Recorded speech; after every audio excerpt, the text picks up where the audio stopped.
on va vous expliquer précisément quelles sont les ouvertures que permet le nouveau plan Loup. Ce qui intéresse nos agriculteurs, c'est la réactivité et la réponse proportionnée. Le plan Loup fait un progrès dans ce sens. C'est très très important. On différencie dans le plan Loup deux approches. Une approche dans les secteurs qui sont historiquement reconnus comme ayant été colonisés ou en voie de colonisation, qui sont inclus dans ce qu'on appelle des unités d'action. Je parle des interventions sur le loup, je ne parle pas des financements. Donc, nous allons proposer incessamment à Monsieur le Préfet une carte qui se traduira, qui sera officialisée par un arrêté préfectoral, qui définira les communes qui figurent, qui comptent parmi les unités d'action. Alors, une unité d'action, c'est un territoire où la présence du loup a été ou est avérée, où les attaques sont avérées, où les attaques sont probables, le mot probable est important,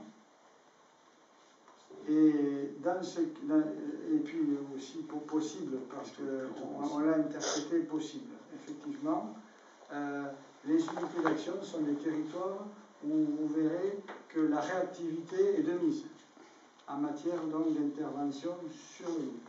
Hors unité d'action, on reste dans le dispositif qu'on a appliqué l'an dernier, qui prévalait dans le précédent plan loup, à savoir qu'avant d'intervenir sur le loup, vous m'avez compris à travers le langage intervention, c'est-à-dire tirer sur le loup.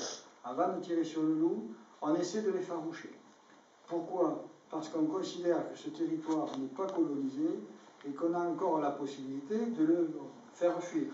Le loup ne s'est pas installé, il est en phase un petit peu de repérage, il est en phase d'installation, il ne s'est pas installé, en clair, il ne s'est pas fixé, s'il est dérangé, il a vocation à aller ailleurs. Donc, n'allons pas commencer un petit peu à organiser des dispositifs de tir sur le loup alors qu'il n'est pas installé.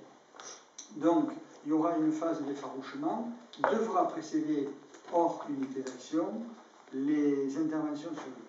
Voilà. Donc, si vous le souhaitez, sans rentrer trop dans le détail, on peut évoquer cette nuance, unité d'action, hors unité d'action. Alors, nous n'avons pas mis la carte unité d'action. Je l'ai là, mais elle n'est pas encore validée. Et tant qu'elle n'est pas validée, nous avons des scrupules à la diffuser. Et elle sera validée dans les prochaines heures. L'unité d'action, normalement, est un arrêté préfectoral non proposable. Il faut qu'on soit très prudent pour définir les unités d'action, parce que ce sont des lieux où, d'emblée, à la demande des agriculteurs, il peut y avoir autorisation de tir. Si les mesures de protection n'ont pas fonctionné. Si les mesures de protection n'ont pas fonctionné, ou si l'exploitation, l'élevage, n'est pas protégeable. Il y a des systèmes d'exploitation, les agriculteurs vous les ont déjà expliqués, exposés maintes fois, qui sont difficiles à protéger, pour ne pas dire impossibles. Éclatement des parcelles, parcours des parcours qui sont en sous-bois, des secteurs immenses qu'on ne peut pas clôturer, qu'on ne peut pas protéger, avec des chiens, ça nécessite beaucoup trop de chiens, ça nécessite beaucoup trop de gardiennage, c'est anti-économique. Il y a des clôtures qui sont nécessaires pour protéger. Non, c'est après. Il y a des clôtures qui sont nécessaires, mais trop coûteuses au regard des kilomètres que ça exige. Donc, on considère que certains élevages ne sont pas protégeables.